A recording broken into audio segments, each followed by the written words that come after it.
दो चीजों को याद रखिए, गौदान और एकादशी। श्रीमद वल्लभाचार्य जी ने मायावत का खंडन करा था जगन्नाथपुरी में, और श्रीमद वल्लभाचार्य जी ने कहा था एकादशी मरने के बाद मत दो, एकादशी जीते जी दो। कहा था कि नहीं कहा था? जीते जी दान करिए। इसलिए जगदीश में, जगन्नाथपुरी में एकादशी उल्टी लटकी हुई है। करें आपने दर्शन? जगदीश में एकादशी को उल्टा लटकाया। क्यों? क्योंकि वल्लभ ने कहा कि एकादशी जीते जी दो। कई पंडितों कहते हैं तुम्हारे दादाजी मर गए, जब 12वें का दिन होता है ना तो पंडित जी संकल्प छुड़ाते हैं, देव एकादशी। बड़े बेटे ने 5 दे दी, छोटी बहू ने 3 दे दी, उसने 2 दे दी, उसने 2 दे दी। तो क्या तुम्हारे दादाजी भिखारी थे जो तुम्हारी एकादशियां लेकर जाएंगे? और तुम कौन होते हो दादाजी को एकादशी देने वाले? तुमने कौन सा इतने पुण्य कर लिए जो तुमने एकादशी दे दी? एकादशी के दान की महत्वता श्रीमद वल्लभाचार्य जी ने कहा कि कोई व्यक्ति अगर खटिया पर सड़ रहा है, पलंग पर तड़प रहा है, हॉस्पिटल में पड़ा हुआ है, तो निवेदन है कि उसको देखने जाओ तो अपनी करी हुई एकादशी में से 2 एकादशी का दान उसको तुरंत दे दो। क्यों? तो जिससे उसको मोक्ष मिल जाए, मरने के बाद नहीं। क्योंकि मरने के बाद तो वो 10वें के दिन, गरुड़ पुराण में लिखा है 10 दिन तक जीवात्मा घर की अटारी पे रहती है। कितने दिन? 10 दिन। 10 दिन के बाद जीवात्मा चली जाती है।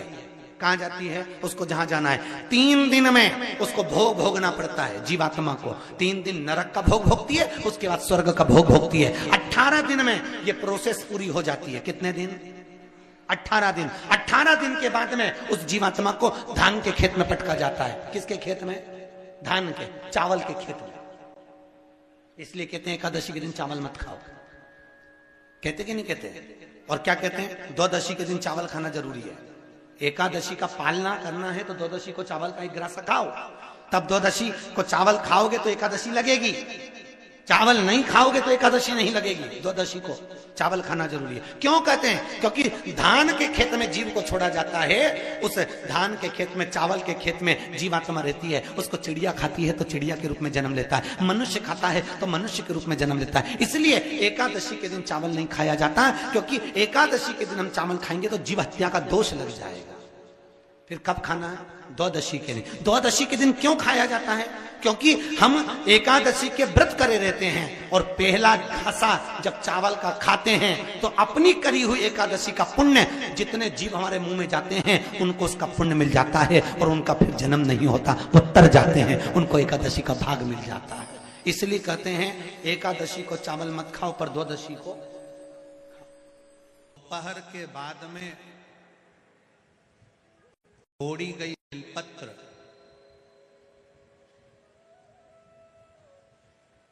दोपहर के बाद अगर हम बेलपत्र को तोड़कर शंकर भगवान को समर्पित करते हैं तो शिव उसे स्वीकार नहीं करते। फूल,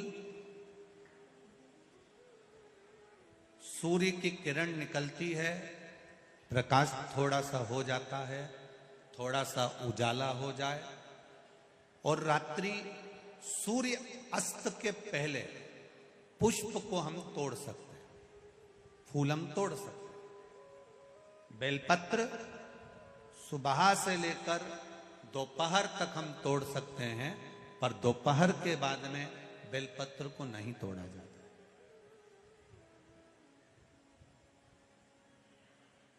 चतुर्थी, अष्टमी, नवमी, द्वादशी, चतुर्दशी, अमावस्या, पूर्णिमा, संक्रांति, ये ऐसे पर्व हैं जिस दिन बेलपत्र को नहीं तोड़ा जाता। चतुर्थी, अष्टमी, नवमी, द्वादशी, चतुर्दशी, अमावस्या, पूर्णिमा, संक्रांति, ये वो पर्व है जिस पर बेलपत्र को नहीं तोड़ा जाता। पुरानी बेलपत्र 1 महीने पुरानी भी रखी है। पुरानी बेलपत्र मंदिर के बाहर भी अगर निर्माल्य में उतरी हुई बेलपत्र किसी डलिया में पड़ी है, बहुत सारी बेलपत्र अगर किसी ने ले जाकर निर्माल्य को कहीं ले जाकर पटक भी दिया है मंदिर के कोने में, वहां से बेलपत्र उठा लो, उसको धो लो, साफ कर लो, वापिस ले जाकर महादेव को चढ़ा दो, वो स्वीकार कर लो।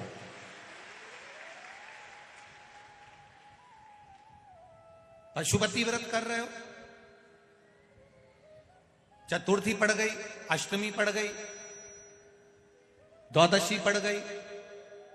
बच्चों से मत कहो कि बेलपत्र तोड़ कर लाओ, बच्चों से कहो जाओ शंकर जी के मंदिर में कहीं डलिया में कहीं एक आध दो बेलपत्र भी, एक बेलपत्र भी अगर कहीं साइड में पड़ी हो उसको उठा लाओ, धो बाबा के थाली में रख लो और पशुपति व्रत पर भी चढ़ा दो। दोपहर के बाद में पूजन करने जा रहे हो, बेलपत्र दोपहर के बाद ना तोड़वाइए। फूल सुबह प्रकाश होने से लेकर रात्रि को, शाम को जब सूर्य अस्त हो उसके पहले फूल आप तोड़ लो, मना नहीं है, दिन भर का समय आपके पास है, पर रात्रि में फूल नहीं तोड़ा जाता।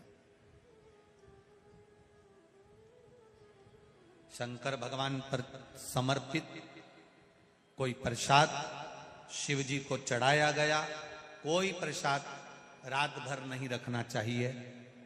आप लोग तो संकट सोमवार अगर किसी ने करे हों, किसी ने करे संकट सोमवार या 16 सोमवार, हाथ उठाओ किस किस ने करे हैं, पहले करें आप लोगों ने, रखो। जो लोग 16 सोमवार करे हुए होते हैं, संकट सोमवार करे हुए होते हैं, उनको मालूम होता है, उनके स्मरण में रहता है कि संकट सोमवार का जो प्रसाद होता है उसको रात भर नहीं रखते। उसका कारण स्कंद पुराण में भी कहा गया, उसका कारण शिव महापुराण में भी वर्णन किया गया। शंकर भगवान का प्रसाद, शिव जी का प्रसाद, अगर जितना जितना अंधेरा बढ़ते चले जाता है, जितना जितना रात्रि होती चली जाती है और दूसरा दिन अगर लग जाता है, तो उस प्रसाद पर आपका हक नहीं रहता, उस प्रसाद पर फिर चंड का हक हो जाता, फिर उनके गणों का हक हो जाता है, फिर आपका हक समाप्त।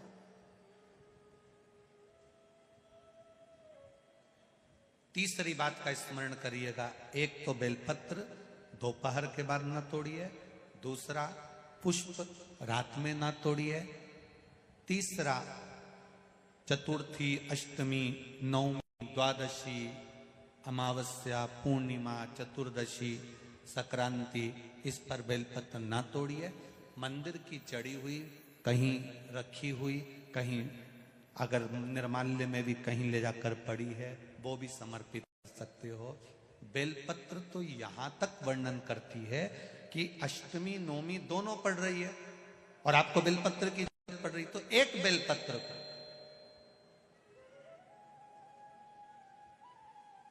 आप, एक बेलपत्र को या तो वस्त्र में संजो कर रख लो, रख सकते हो, संभाल के रख लो, ना बने तो तुम्हारी जो पाठ पढ़ने की पुस्तिका होती है, जिसको तुम भजन गा लेती हो, पढ़ लेती हो, राम रक्षा स्तोत्र, हनुमान चालीसा, गोवर्धन चालीसा, जो पढ़ लेती हो, उसी में रख लिया और वही बेलपत्र वापिस हमको प्राप्त हो गई, हमने वही शिव जी को वापिस चढ़ा दी और उससे हमको फल की अनुभूति प्राप्त हो गई। जरूरी नहीं है शनिवार के दिन जो पीपल के वृक्ष में सरसों के तेल का दीप लगाता है उसको शनि कभी परेशान नहीं करता। एक बात हमेशा ध्यान रखिएगा, मान लो अगर कोई भारी रोग ऐसा शनि महाराज के कारण हो गया हो, अच्छे काम करते करते उल्टे हो रहे हैं, होते हैं किसी किसी के साथ में, विपरीत परिस्थितियां आ जाती है, अच्छा करने जाओ बुरा हो जाता है, अच्छा कर्म करने जाओ बुरा हो जाता है। तो पीपल के वृक्ष की जो छाल होती है, छाल देखिए, पीपल के वृक्ष में जो छाल लगी होती है, उस छाल को घिसकर चंदन बनाकर भगवान शंकर का स्नान कराकर, अभिषेक कराकर, पूजन कराकर, पूजन कराने के बाद में पिपलेश्वर महादेव का नाम लेकर, कौन से महादेव? पिपलेश्वर महादेव का नाम लेकर वो जो घिसी हुई छाल होती है, उस छाल का तिलक भगवान शंकर को लगा लो और उसी का थोड़ा सा भाग अपने कंठ पर, मस्तक पर लगाना प्रारंभ कर दो। धीरे धीरे जो विपरीत दशा है वो सुधरना प्रारंभ हो जाती है। पर नाम याद रखना, पिपलेश्वर, जम के बोलिए, पिपलेश्वर महादेव भगवान शंकर का एक अवतार है, पिपलाद अवतार। पिपलाद अवतार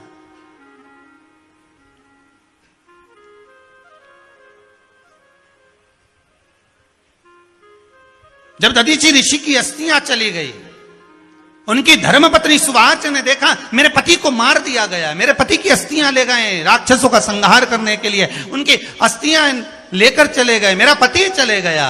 सुवाच गर्व से थी, मरना चाहती थी, प्राण छोड़ना चाहती थी। शिव जी ने देखा ये तो अग्नि के ऊपर चढ़कर अपनी देह त्याग रही है।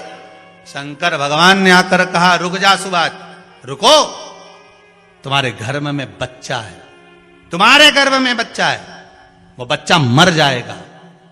अब इस बच्चे को जन्म देकर भी क्या करूंगी? नहीं पिपली, तुम्हारे गर्भ में जो बच्चा है वो महाज्ञानी है, तुमने मुझसे प्रसाद के रूप में मांगा था, कहा था शिव जैसा पुत्र होना चाहिए, तो क्या तुम शंकर को नष्ट कर दोगे?